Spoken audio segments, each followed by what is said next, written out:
Hey everybody, welcome to the Calibrate Tools and DIY channel. Today we're going to do a backyard project that involves a lot of digging. So if you're into that, stick around. I'll see you right after this.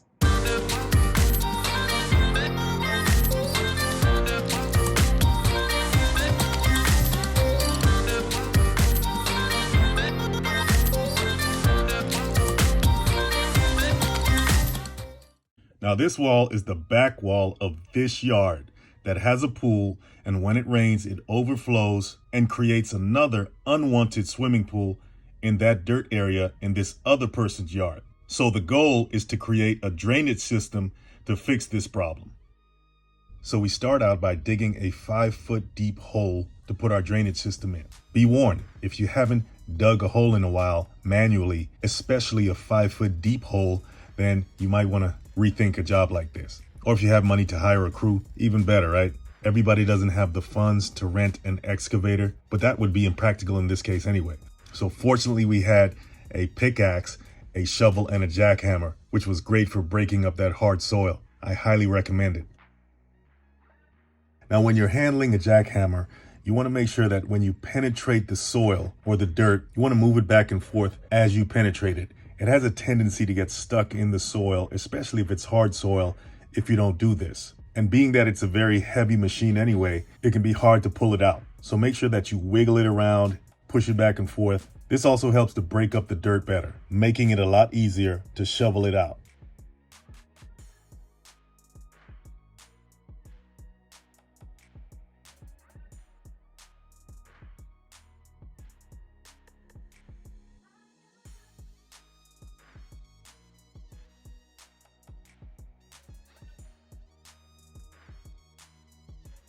Now, if you notice the hole getting progressively wider as we go deeper, well, that was a necessary evil, I would say. In other words, you're saying, why are you creating more work? Well, we had to make it wider to create a step pattern on the sides to stand on so we can handle the machinery or the shovel in an effective manner. The hole started off a certain diameter, but the deeper you go without making it wider, the more difficult it is to handle a jackhammer, and you definitely can't shovel anything out if it's too narrow. So that's why we had to go wide before we can go deep. We also discovered that the top portion of that retainer wall was actually built on top of a pre-existing wall, which happened to be thicker than the top portion. As we dug deeper and started hitting some what seemed to be rock or concrete, I thought the wall was pretty thick. Fortunately, it wasn't, and it was just some remnant material probably thrown in or left in when the top wall was built. Otherwise, we would have took much longer to get to the 5-foot depth goal. So now that we've reached our depth, we're going to open up our drainage port from the outside by boring a hole at that 5-foot depth with a couple of tools, one of them being the jackhammer once again, and a couple other trusty tools that came in very handy.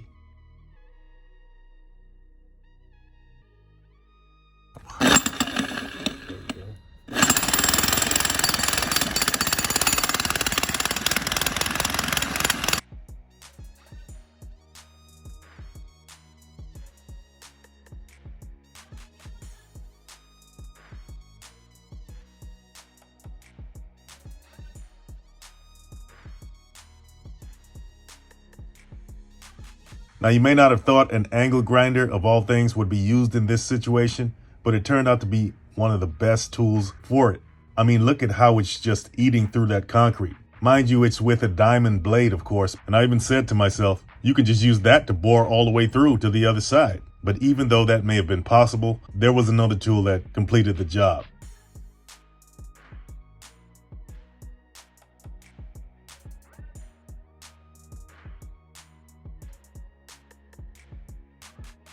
All right, now it's time to break out the core drill. Now that's a 3-inch blade right there with a diamond tip, of course, and this is gonna seal the deal. But first, let's see how to set it up. All right, first thing you wanna do is screw the blade onto the motor assembly.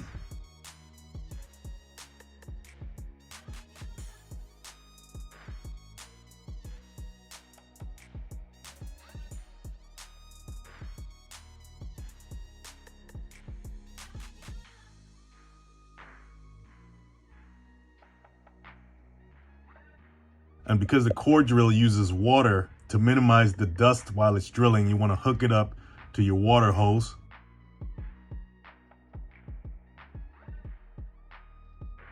Just testing out the water flow there. Then you want to press the button on your controls and make sure the red light is on, and you're good to go.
So we're gonna fill that hole with some gravel from the local quarry.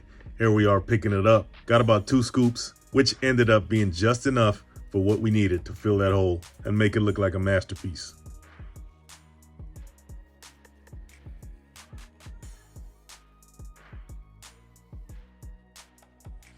Then we picked up some 4-inch perforated pipe and the necessary fittings that we needed to complete the drainage system.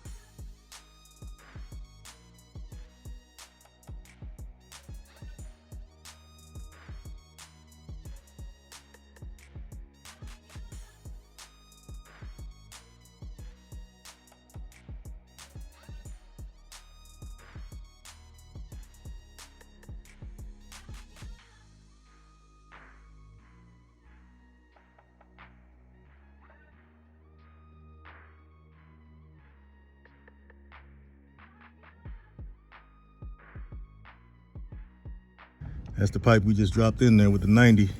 Then we just stick our 2-inch drain pipe in there, glue it in there. Then we're gonna put our surrounding foundation around the pipe, lock it in, make sure it's level, and then we're gonna be good to go. We also got some weed blocker to wrap the perforated pipe to prevent any weeds or roots from growing into the holes on the pipe. Also to prevent any gravel from going into those holes when we pour it.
We almost got it filled up. We'll put some dirt on these sides here, this side and that side over there, maybe a little more rock. And then we got to cut this and put our drain on.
All right, guys, I hope you enjoyed that. The installation of a basic drainage system to solve this homeowner's problem without having to spend $20,000 for a new retainer wall. Hey, hit that like and subscribe and check out the links below, and I'll see you in the next one.